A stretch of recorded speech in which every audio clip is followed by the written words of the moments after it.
This is Ham College, Episode 5 for May 31st, 2015. This episode of Ham College is brought to you by ICOM. Get out and get mobile with ICOM.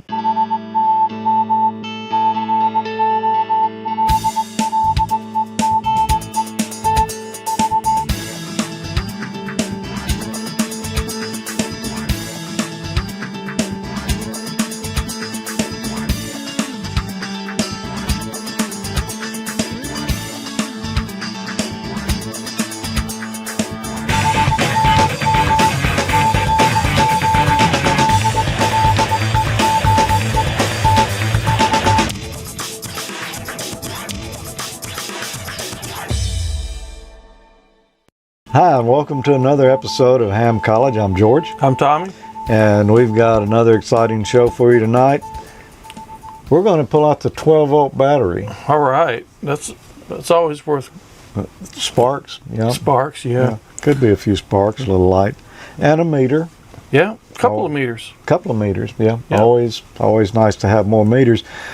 But the purpose of the program here is to get you guys out there who are not ham radio operators kind of familiar with the question pool. You know, we can only cover so many questions per episode, so you want to do some outside study as well to kind of get up to speed. But hey, we're just here to kind of get you encouraged and rolling on it. But I know we've got just as many longtime hams that watch this program as we do non-hams. Yeah, absolutely. It's always a great refresher to go back over the question pool. As you can see, we've missed a few questions on here going through them ourselves. It's good to go back over that stuff to make sure you're current on the rules and regulations and protocols. It is, and you know, anytime that we're streaming live at AmateurLogic, we always try to have a chat room going as well. You can join us at AmateurLogic.TV/chat. And we'll be looking at the screen here throughout the show, and when we get to the question and answer portion there, we'll look and see what you guys are saying about it. You know, because like I say, there's a lot of long-time hams in here, and hey, some of us get them wrong too. So. Right, and mentioned in the chat room, we mentioned it before we started, but if you're watching and you're in the chat on YouTube, leave there and come over to the URL that you see on the screen, because we can't monitor the YouTube chat at the same time. Yeah, and that's if you're watching live. If you're watching this on recording, then no, there's probably nobody there right now. Except a couple of people that don't ever leave. Except, yeah, and they never say anything. Yeah, that's true. Yeah, so anyway, join us on the chat room there if you are watching live. Well, we've got some fun things tonight, but first, you know, let's talk about last episode 4. Tommy, what was kind of the theme of that episode? Do you remember? Yeah, voltage. Voltage. And we showed the original battery, this was the Voltaire cell, is that what they call it? Or pile? Yeah, voltaic pile. Voltaic pile. That doesn't even look like a battery. It looks like a stack of washers. Boy, it does, doesn't it? Yeah, but it's pretty amazing that it actually produces some voltage. We got so excited when we saw that we built our own batteries. These turned out to be a lemon, though. They just weren't really that. When life gives you lemons, make batteries. But you can see, you can see we got almost 3 volts there. That's 1 volt per lemon, which I think that's doing pretty good. Yeah, I think we would have tweaked those. We could have probably got a little bit more out of them. Probably 1.1 volts. Yeah, maybe. Yeah. We lit an LED with it, though. We were mighty proud of that after trying for about 10 minutes. Right. But it did work. It was a struggle. It was a struggle, but it worked. Well, you know, we like to do a little history lesson in each episode of Ham College here. And boy, I know, Tommy, you've really been looking forward to this one tonight. Oh, yeah, haven't you? I have. As a matter of fact, you were mentioning it just before we got started here. This month's history lesson is on the ampere.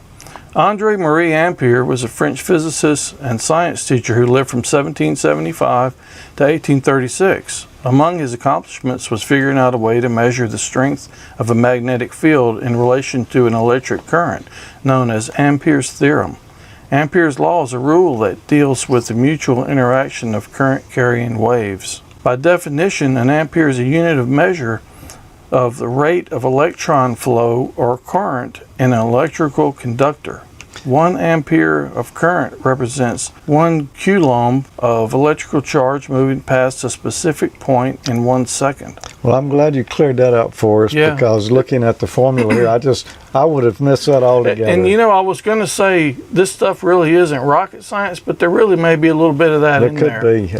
I think you're right. By definition, an ampere is a unit of measure of the rate of electron flow or current in an electrical conductor. 1 ampere of current represents 1 coulomb of electrical charge moving past a specific point in 1 second. Physicists consider current to flow from relatively positive points to relatively negative points. This is called conventional current or Franklin current. If you want to know more or a little bit light reading, you can check out this link right here. Looking right here, what did you say? Physicists consider current to flow relatively from the positive point to the negative point? Negative points. This is called conventional current. Yep, and that's the way that people thought about electricity in the beginning. We thought the electric current flowed from positive to negative. Only later did we learn that it flows from negative to positive. It's the negative particles, say in DC, that actually So move. you're saying this is wrong? No, I'm saying that physicists considering this is wrong. But and there's still a little debate on it, but now we pretty much are of the opinion that it flows from negative to positive. So if you look at the symbol for a diode, the arrow on it goes right backwards of the way that current actually flows, and that's because at the time we drew that symbol, we thought that it flew from positive to Well, they negative. must have been listening to physicists. I think so. Okay. You're right. We'll just blame it all on them and Okay. move on. Let's just take a moment here and get a message from the people who help make Ham College possible. We really appreciate their support. And we're going to talk a little more about something we recently did with these guys when we come back, before we actually get into the questions. But hey, let's hear from ICOM. Get out and get mobile. Whether you're looking for a handheld, mobile, or HF rig, ICOM has a radio to get you operating on your next adventure.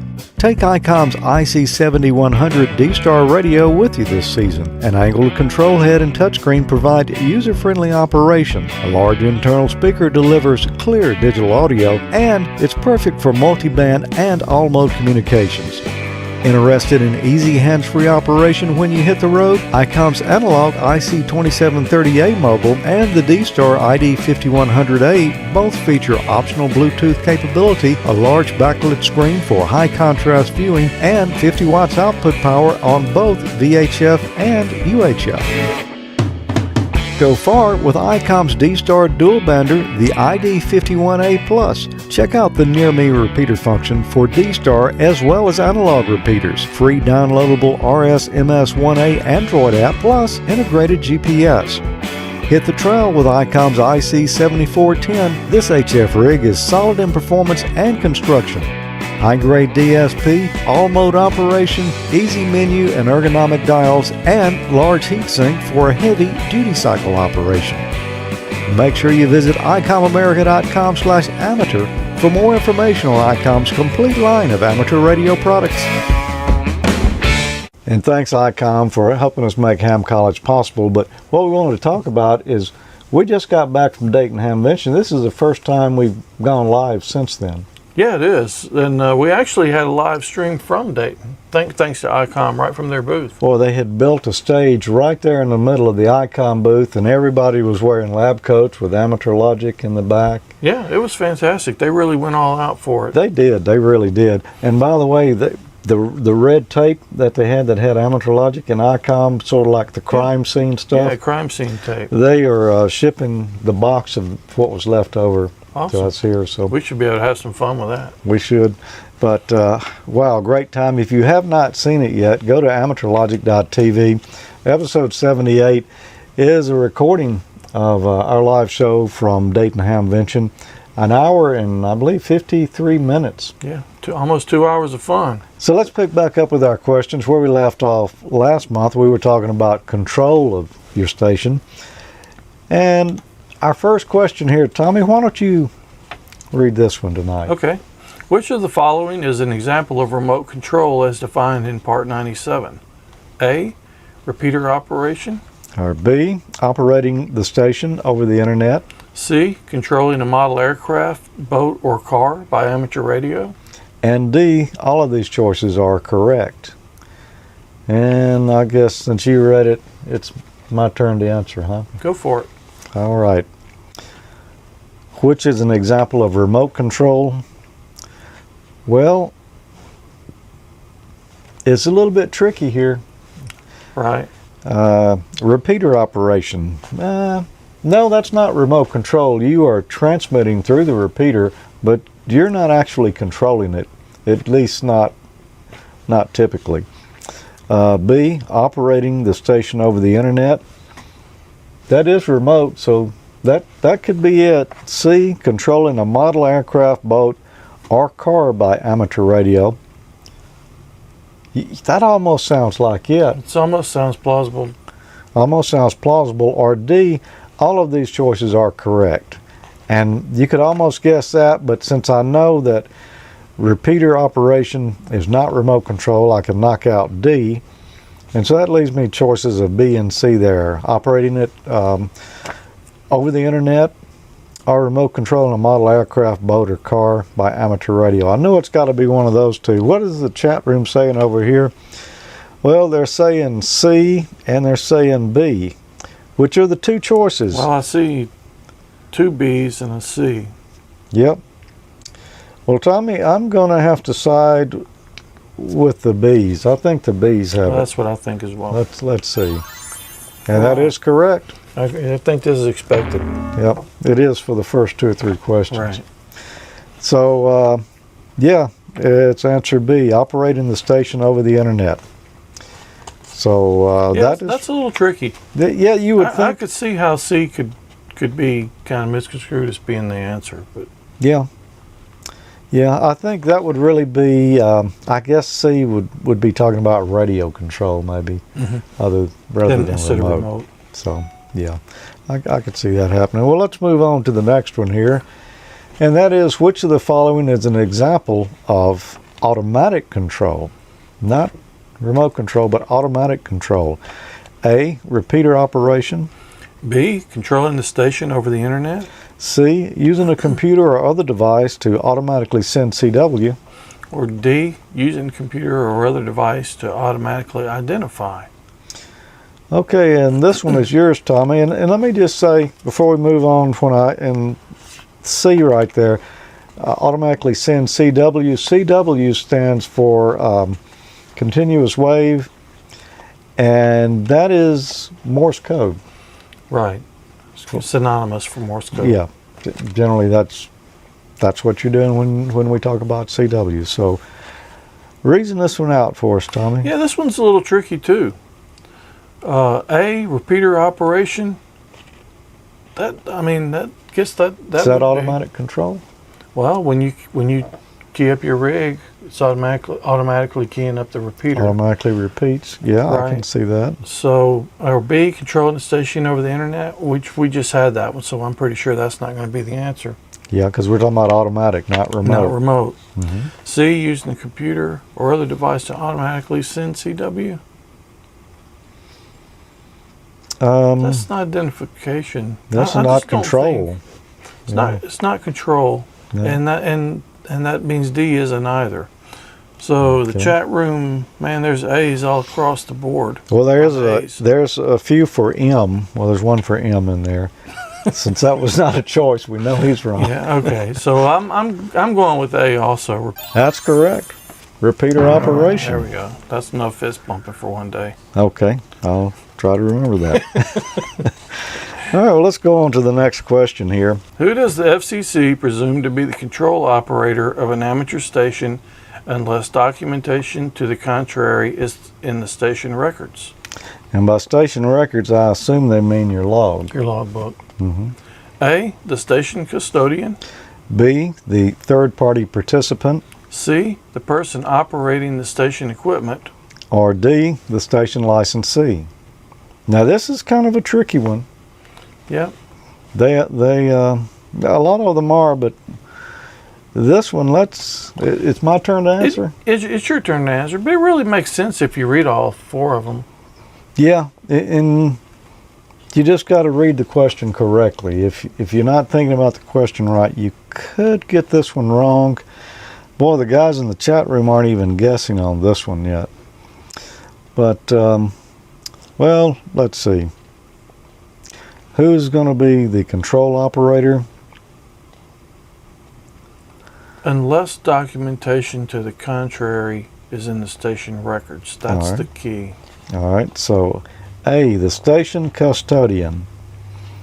I'm not sure what that term means. Yeah, that means that's probably not going to be. I don't think there is such a thing. There's a repeater custodian, but I don't think there's a station custodian. B, the third-party participant. Well, the question doesn't say anything about a third-party participant, and even if there was, the answer doesn't say if that third-party participant has a license. Right. So they probably couldn't be him. C, the person operating the station equipment. And you would just think right off, yes, that's who's responsible. But actually, because I looked it up ahead of time, I know that it's D, the station licensee. But if you think about that, unless documentation to the contrary is in the station records, it's almost got to be D out of all those, because that means it would have had to been written in someone's logbook. Well, let's see, and that's correct. It is D, the station licensee. And we were kind of mixed there on C's and D's on this one here, and I can see why. Yeah, it's kind of tricky. You would think the person operating the station equipment, but according to the FCC, if the station licensee wrote them down in the logbook that they were operating, yeah, then they could put it off on them. Right. But Otherwise, you've got to have documentation. That's that last part. I keep pointing up there, but the last part of that question is the key to that. Yeah. So if somebody is operating your station and they're misbehaving, you can't leave it to the FCC to enforce justice there. You'll just have to do it yourself. No. Swift justice? No. It needs to be in the record. So, Tommy, if you went up there and started using foul language on my radio, I would write you up in the log. You're going to write me up? I'm going to write you up. Okay. I don't know what good it would do, but assumably I could get out of it if I got in trouble. But good hams don't do that anyway. No, they don't do that anyway. And it is a good idea to keep logs, but I've got to be honest that if you went up there and used my radio right now, I probably would not write in the log that Tommy used my radio. Right. Just being honest, Most of us don't keep that good of records, but we should. Well, why don't we move on to the next one here? And okay. I think this is mine to read. Okay. So, who is accountable should a repeater inadvertently retransmit communications that violate the FCC rules? A, the control operator of the originating station. B, the control operator of the repeater. C, the owner of the repeater. D, both the originating station and the repeater owner. Okay, well, what do you think? Now, right off, I would almost think that D might be the answer, but let's just run down through them and see. I would think that when I first looked over these, I'm thinking, yeah, it's going to be D. Yeah, but the more you think about it, A, the control operator of the originating station, he's the one that's sending the offensive or whatever the case may be, illegal transmission. Although it's inadvertent, it says. He's still doing it. Yeah.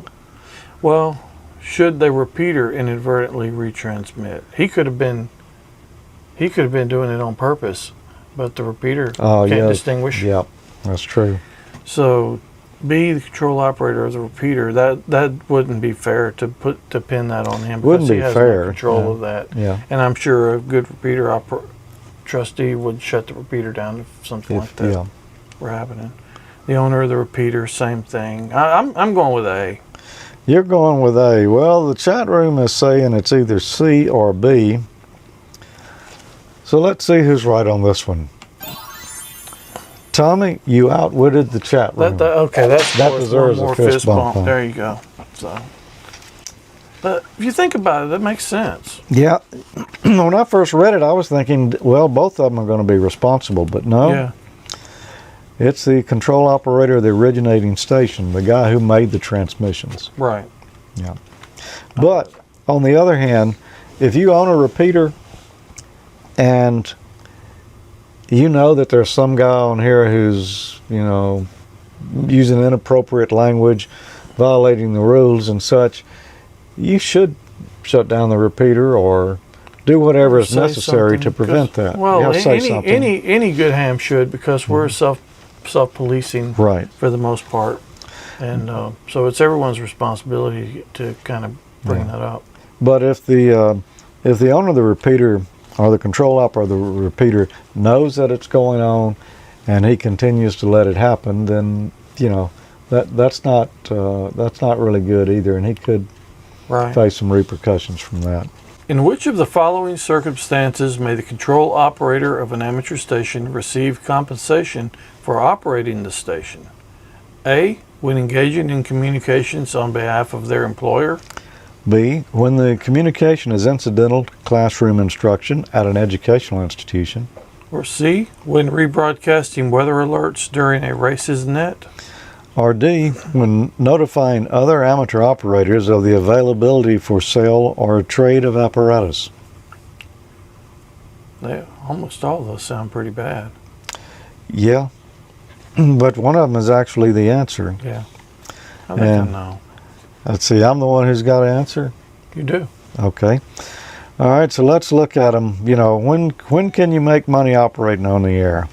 When engaged in communications on behalf of your employer? A, no. B, when the communication is incidental to classroom instruction at an educational institution? Maybe.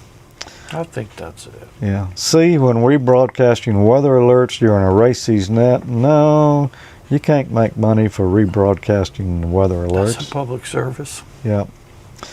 Or D, when notifying other amateur operators of the availability for sale or trade of apparatus. Now, that's a tricky one, because there are nets around that discuss trading amateur radio gear and selling it, and that is legal. Is it? Because I've always wondered that when I've heard those, and I'm like, that just doesn't seem quite kosher. That is legal, but what this answer here is saying is you can be paid when you're notifying other amateur operators of the availability for sale or trade of apparatus. Oh, for being the one that's broadcasting. Yeah. So you can't be paid for saying, hey, I've got a swan for sale. I see.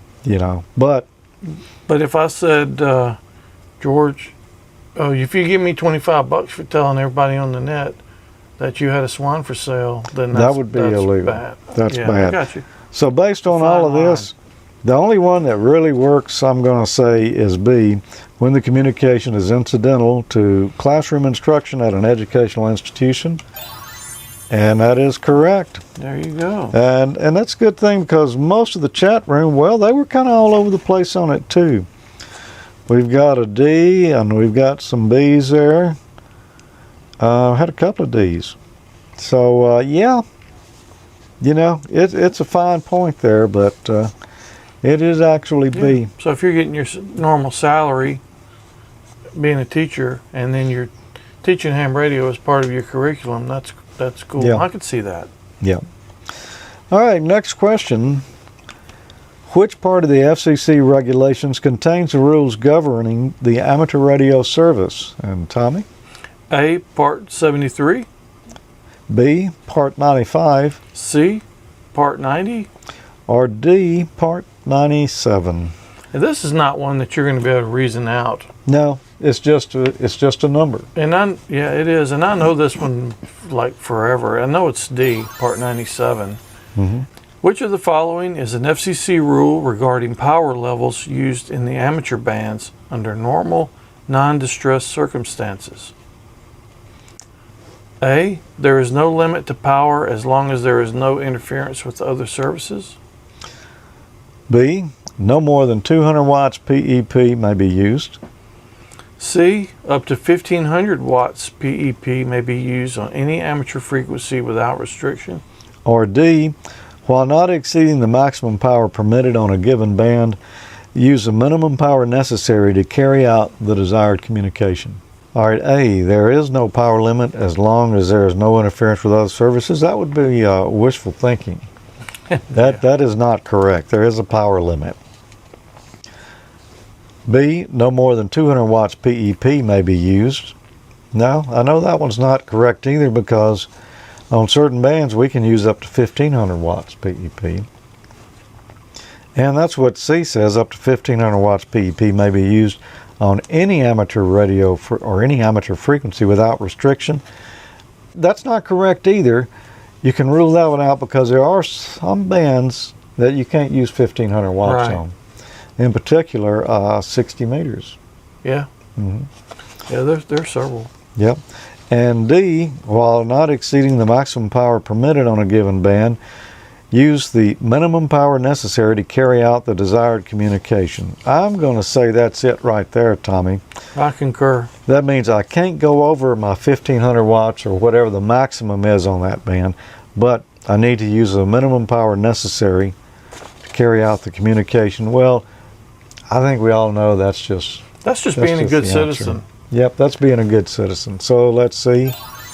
And that is correct. And what was the chat room saying? Well, they were saying D. And It's across the board. yeah, I think, pretty much all the hams out there knew that that was the correct answer on that one. So. That's the right thing to do, because if I'm talking to you and we can talk on HF with 100 watts or 50 watts or whatever, why do you want to run 1500 watts where your signal's going to be going way out and causing congestion on the bands for other people? Then on the other hand, if I am on my base here talking to you and you're in the mobile and you're 30 miles away running 5 watts, that's not going to cut it either. I may can hear you a little bit and it's real scratchy and noisy, you should go ahead and bump it up to 50 watts, because in that case that is the minimum amount necessary. Are you trying to tell me something? Yes, I am.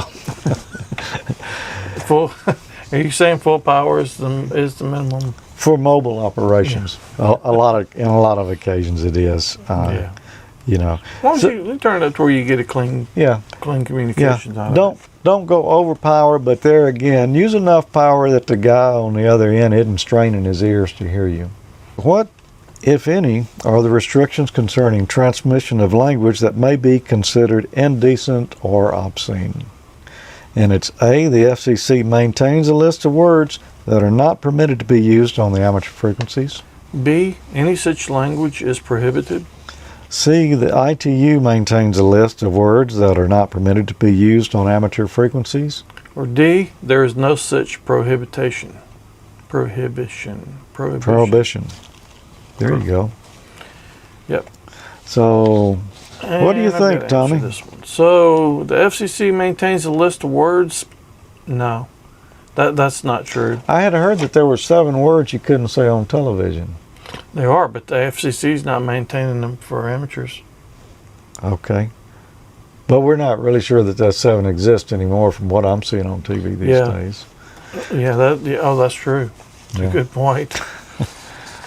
Any such language is prohibited? That sounds about right. The ITU maintains a list. That's another list of words. That's just not going to be a list of words, I don't think. Well, and another thing there is the ITU doesn't govern the rules in the United States. It's Right. the FCC. Absolutely. So that would disqualify that answer. And then there is no such prohibition, and I don't believe that. So to me, the answer can only be B. No such language. Well, according to the chat room, Such language. it's either B or D. So, it was. I think it's going to be B. And the thing about the list of words, even... That was George Carlin's list of words, by the way. Yeah. Oh yeah, it sure was. It sure was. I remember that now. But if the FCC maintained a list of words, somebody would figure out a way to twist it around or something to say something that's wrong. And here, I think this even kind of covers the implied meaning. I think. It does. And without the FCC just trying to get really down nitpicky and mince words with folks, they just say, hey, it's prohibited. Right. Which of the following meets the FCC definition of harmful interference? A, radio transmissions that annoy users of a repeater. B, unwanted radio transmissions that cause costly harm to radio station apparatus. C, that which seriously degrades, obstructs, or repeatedly interrupts a radio communication service operating in accordance with the radio regulations. Or D, static from lightning storms. And this is mine? That's yours. Okay, so which does the FCC define as harmful interference? Well, let's see. A, radio transmissions that annoy users of a repeater. I don't think it's that one. I mean, it's annoying. Yeah, but you could almost see how somebody could think that. Well, you could. B, unwanted radio transmissions that cause costly harm to radio station apparatus. Yeah.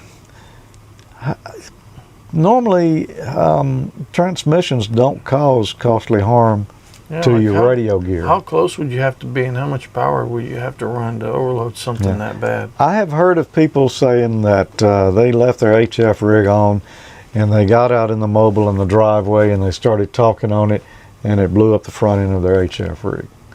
I've never had that happen, so I can't say whether that happens or not. Some people say it does, but I can tell you that if I'm on my dual band VHF UHF radio, and you're right behind me running 50 watts, you're not hurting my radio. That's not the minimum amount of power.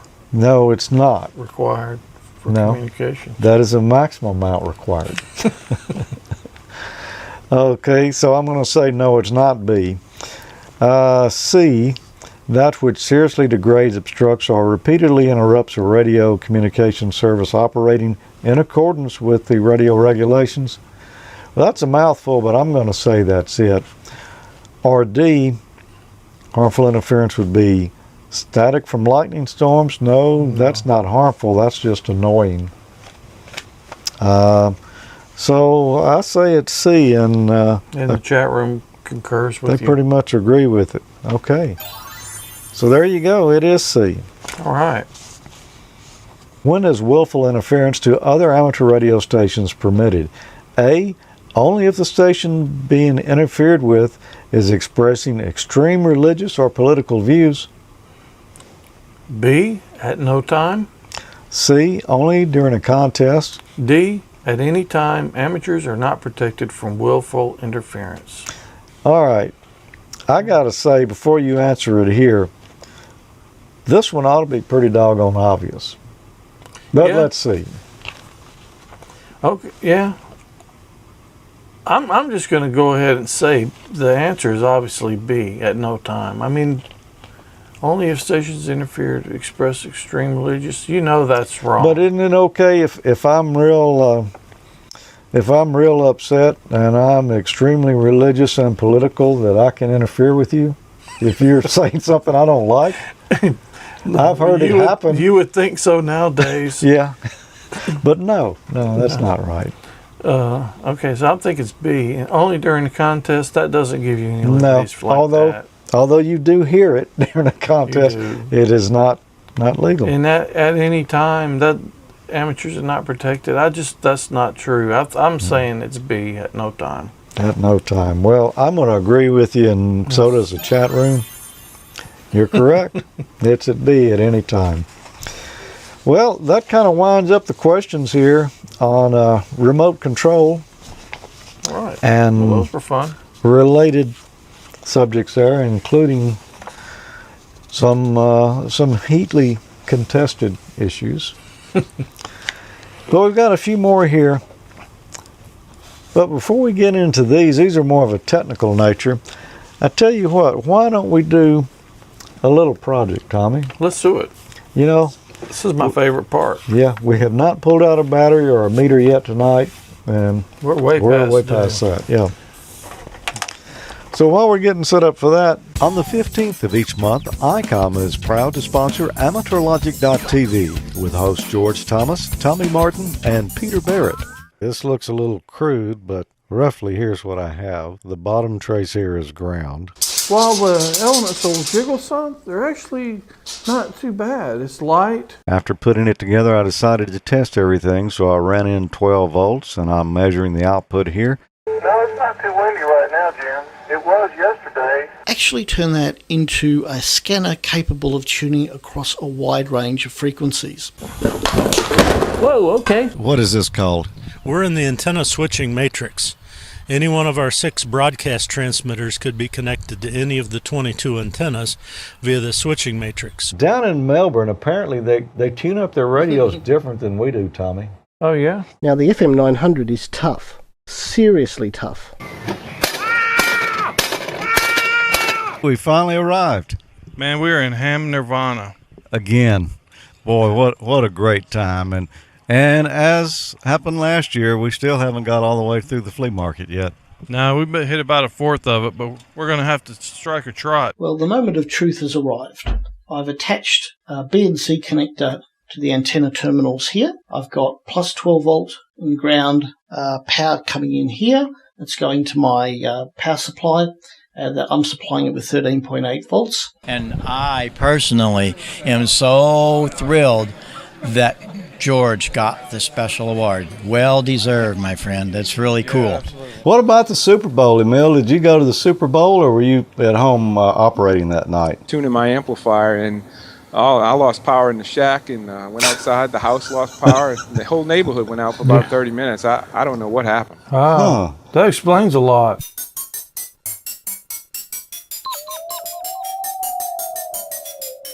All right, Tommy, sing the theme song here.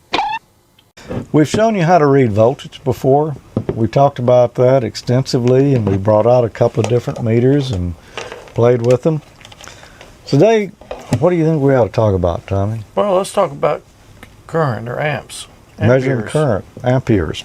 Amperes, that sounds familiar. We talked about that. Yeah, that guy with the chick's middle name. That's it. The guy with the hair. Yeah, chick's hair. Okay. You know, when we measured voltage, we took our meter and we put it across the 2 terminals here. We put it in parallel, right across there. The negative and the positive terminals. Parallel. All right. To measure current, you do it a little bit different. You put your meter in series, and you're going to need an ammeter, as we told you earlier. And here's one here. Well, this is actually a voltometer. It does a lot of different measurements, and one of those is it'll measure current. So I'm selecting DC amps here since the battery is DC, and I'm going to put it on the 200 milliamp scale because I'm expecting less than 200 milliamps. But there's one thing that you have to do on a lot of meters like this, multimeters that test different things. You have to move your probes. There's a lot of these have multiple holes in them, not all of them. Normally, if I was using this to measure ohms or voltage, you know, my meter would be plugged in these holes. But to measure amps, there's one here with an A on it. There's another one with a 20A. Oh, for more current. For more current. So I would take the red lead here and plug it over an A for amps. And of course, the black one stays in common. But you check your manual for your meter? Yes. To make sure you do it right. This will be different for different meters. Okay, so we've got our meter set up, ready to read current.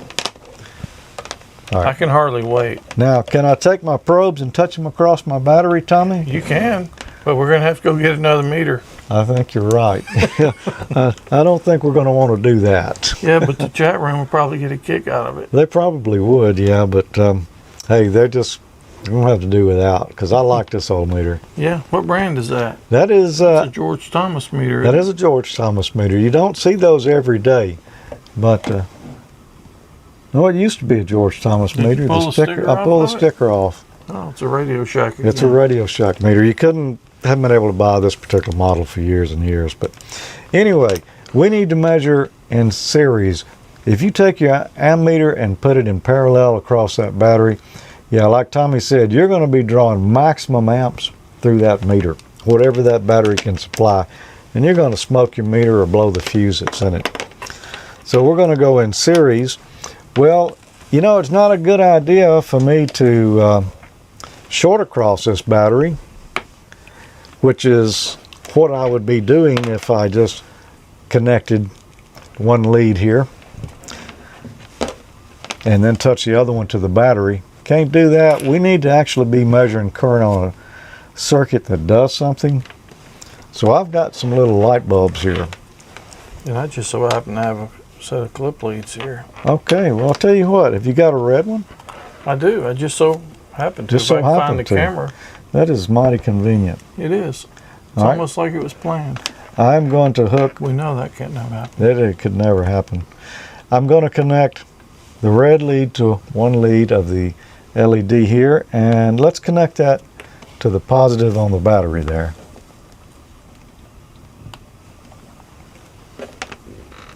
Now the light bulb is not on. Well, that's because We there's haven't nothing. made the circuit. We haven't made the circuit. There's nothing connected to the other side, so no current can flow yet. Now, the way we would normally do this, we'll just take the black lead. Let me move the meter out of the way just for clarity here for a minute. We take the black lead, the negative, connect it to the other side of the light bulb, and we've got green light. All right. So we know current will flow in the circuit this way. To put our meter in series, we've got to break this circuit somewhere, so we'll just disconnect one end of the light bulb. It could be either end, doesn't matter which one. And now we'll connect our meter in series, in other words, between these two, so that it's completing the circuit. On a digital meter, it doesn't matter which negative or positive you connect to which end there. It's not going to matter. On a analog meter, your meter's going to swing backwards if you get it backwards. So when you first on the connect digital it, meter, is it going to show you negative? it'll show you negative reading? if you got it Okay. hooked up backwards. So let's just connect it there. And you've there- got it hooked up backwards. I've got it hooked up backwards because it's showing negative. And I can't see, what does that mean, 62 milliamps? 62, around 62.7 milliamps, I think. I've got another light bulb, Tommy. Wow. Just so happen to have another. Just so happen to have another. That's convenient. Now what if I take this one and let's just string it on out. Let's put it in series with the other one. What do you think is going to happen there? See, we're going to go in series. Yep. We're using two light bulbs, so Well, if we're going to It go in could- parallel, are we going to do parallel too? we'll do it, but we're going to do Okay. series All right. first. Well, I'll refrain on my parallel comment. From series, I would think maybe it's going to be the same. All right, so two light bulbs there. We're going to connect them in series. This jumper lead is just hooking the two ends of the light bulbs together. You can't see one of the bulbs. There you go. All right, take the meter, connect it to the other side here. This is going to be interesting because I'm actually not totally sure exactly what's going to happen. Well, it's two light bulbs. Is it going to be double the current? I don't think so. All right, well, let's I see. think if we did them parallel, they're going to be double, but I don't think so in series. 43, it's less. Yep, It's less. And it's the light's less, a little. and the lights are a little dimmer. Now, why do you think that is? Because we've doubled the resistance. That's correct. You know, each one of these lights has resistance in it. So what we've done is double the resistance. So So it's just Current? like if you were to put two resistors in Yeah. series. if you used Ohm's law and figured out we didn't change the voltage, we're still using 12 volts here. We've doubled the resistance, so the current had to change proportionally. All right, so here's another rule, and this won't be on your test, but just something that, well, it won't be in the technician exam, but something you should know. You see, I've put my meter in here, in series at, let me get the things out. We've got so many leads, it's a little hard to see what's going on here. I've got my meter in series here at one end of this string of light bulbs. What if I move my meter and put it right in between the two? Tommy, what will be the current reading there? Well, I think it's going to be the same way no matter where you measure it through that whole circuit. All right, well, let's see.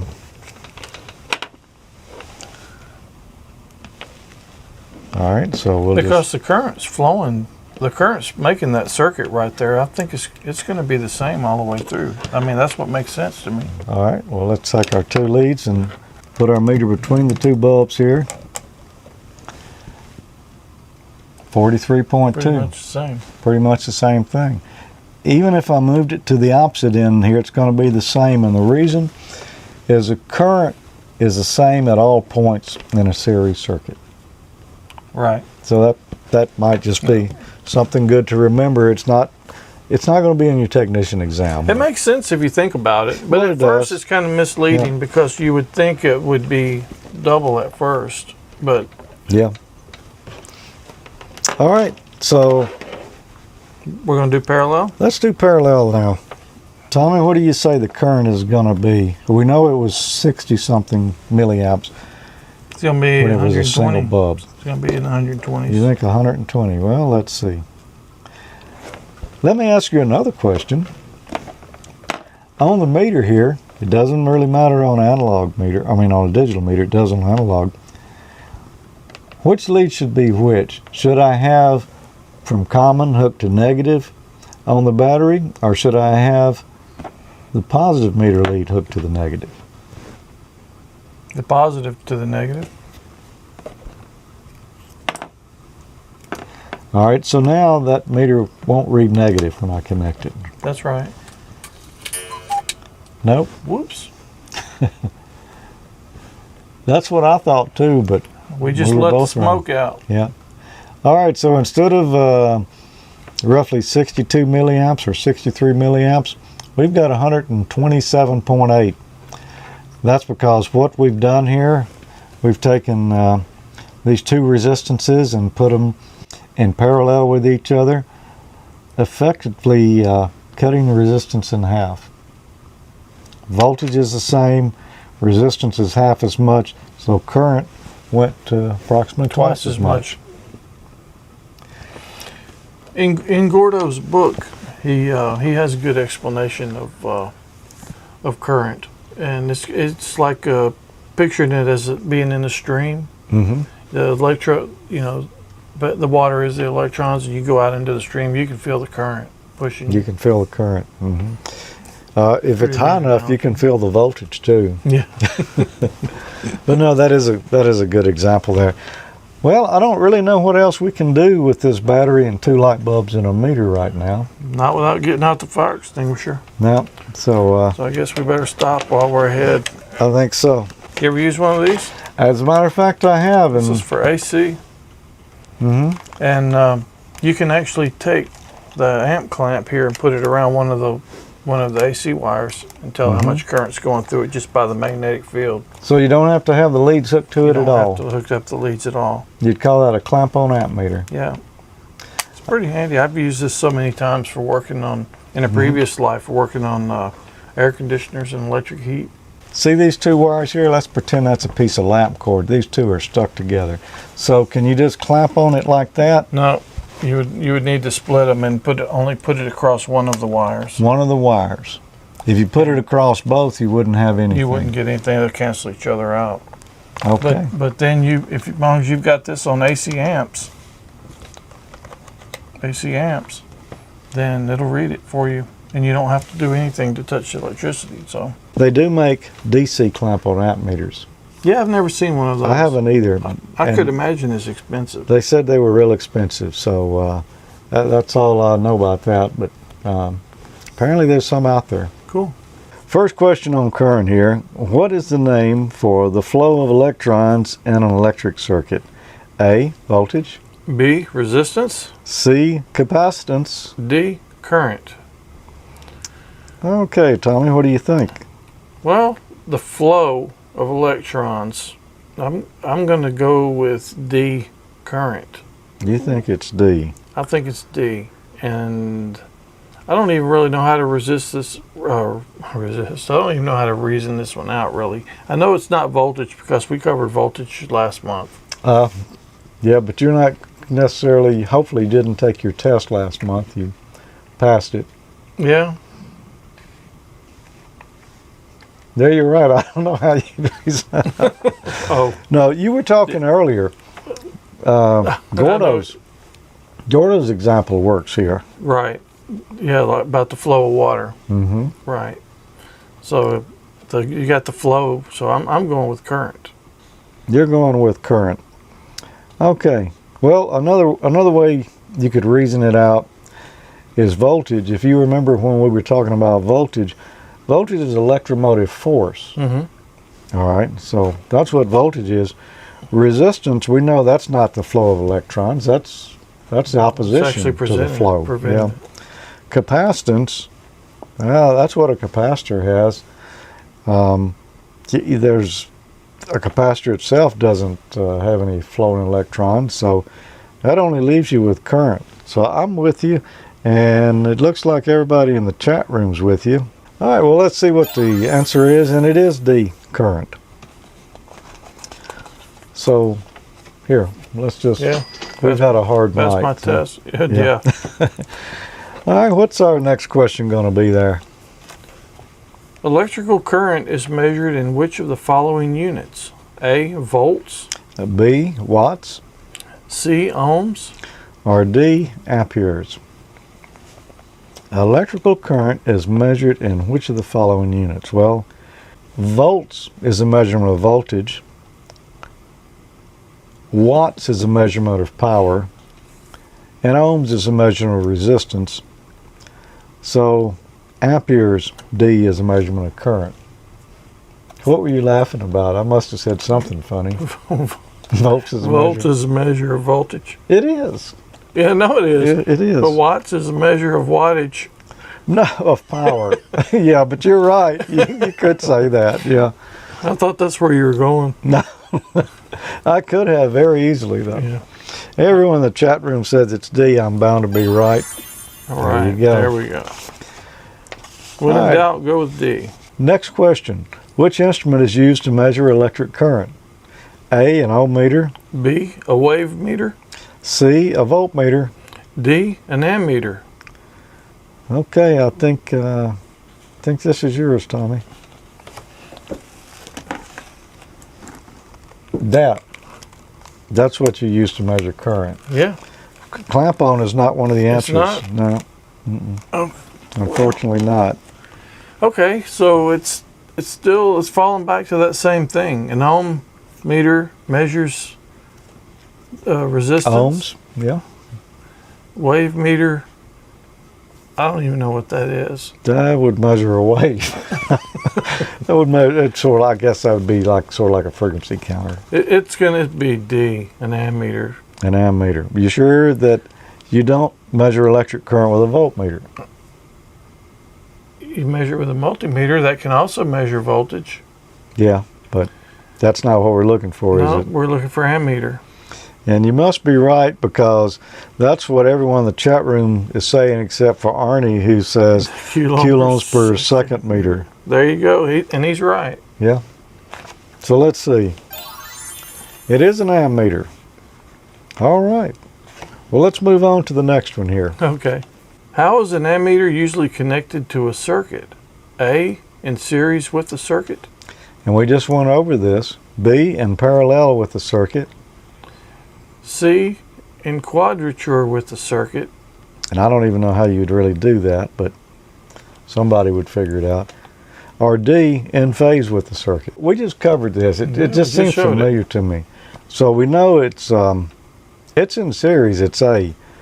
It's not in parallel, B, or you'd blow up your ammeter. C, in quadrature. Not really sure even how you'd hook that up. And D, in phase with the circuit. Not sure how you'd hook that up either. I don't even know what that means. Yeah, not sure what that means. A, in series. And I'm correct. All right, so let's move on to the next one. Which of the following is a good electrical conductor? A, glass. B, wood. C, copper. D, rubber. And it's my turn to answer this one? Yes, and this is a trick one. Yeah, no, it's not. It's like, you would have to just like be asleep to miss this one. A, glass. Glass is an insulator. Yeah. B, wood. Wood can be used as an insulator too, as long as it's not wet. Yeah, and then it could be used as a conductor, but not a very good one. No. C, copper. All your wires, most of your wires copper now. Well, you used to have aluminum wire, but most of it's... I mean, you don't use rubber wire?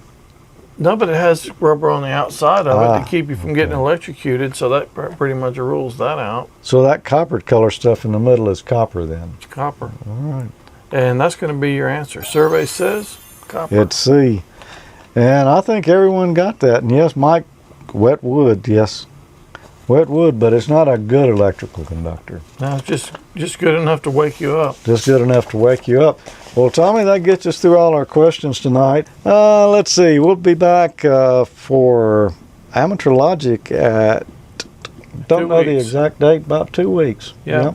About 2 weeks from today, actually. Yeah, just you want to watch, well, our social networks, and you'll find out when the next streaming event will be, when this one is, the download is available, and everything going on with both Ham College and Amateur Logic. Right. Now, the slide up there only has the Amateur Logic Facebook group, but we actually have a Ham College one as well. We do. It's just not very busy. It's not very busy yet, and it's really, I don't know which is the best way to go with that, you know, because we got such a big community at Amateur Logic.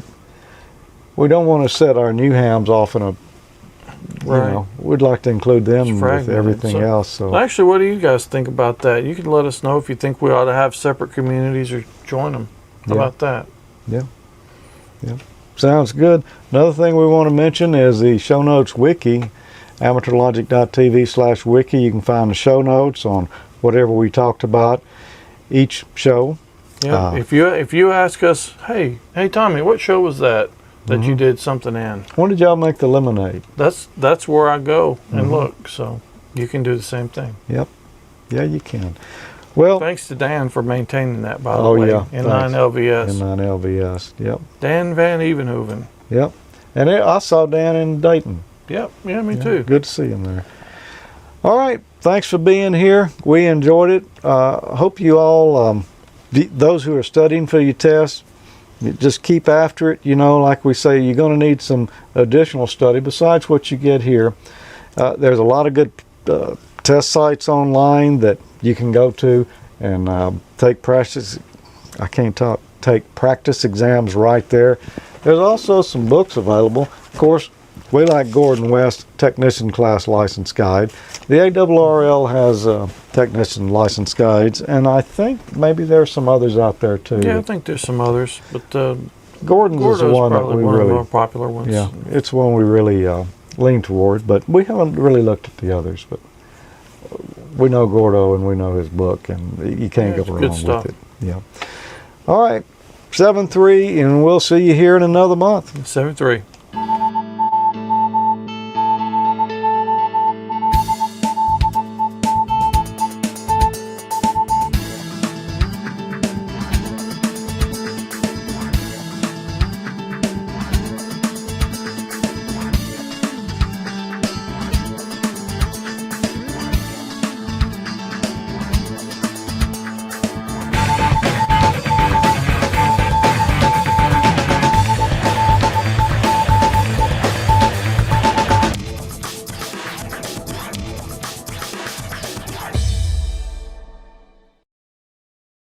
Figuring out a way to measure the strength of a magnetic field in relation to an electric current known as the ammeter. What did you read up here, Jack? Yeah, it's like going to... Physicists consider Coulomb current to flow from relative...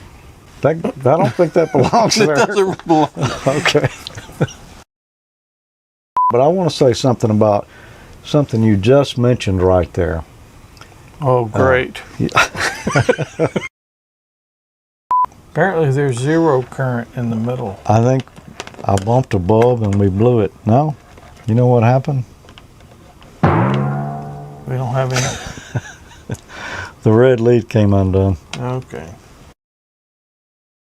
Which instrument is used to measure electric current? A, an ohm meter. A wave meter, or B, a wave meter? Or D, in phase with the circuit. Or D? Again. Huh?